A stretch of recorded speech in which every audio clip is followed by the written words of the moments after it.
રાષ્ટ્રીય આદિજાતિ મંચના ધર્માંતરણના આરોપથી ખળભળાટ મચ્યો છે। આદિવાસી સમાજનું મોટા પ્રમાણમાં ધર્માંતરણ થતું હોવાનો આક્ષેપ છે।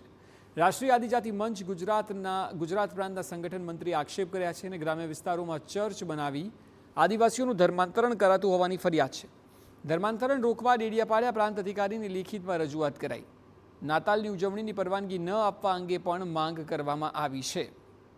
રાષ્ટ્રીય આદિજાતિ મંચ દ્વારા નર્મદામાં ધર્માંતરણનો આરોપ લગાવાયો છે અને નર્મદાના ડેડિયાપાડા, સાગબારા અને ચિકદા તાલુકાના ગ્રામ્ય વિસ્તારોમાં મોટા પાયે આદિવાસી સમાજનું ધર્માંતરણ કરી તેમને ખ્રિસ્તી બનાવી દેવામાં આવતા હોવાના આરોપ લગાવાયા છે અને ધર્માંતરણ પર રોક લાગે તે માટે પ્રાંત અધિકારીને લેખિતમાં રજૂઆત કરવામાં આવી છે।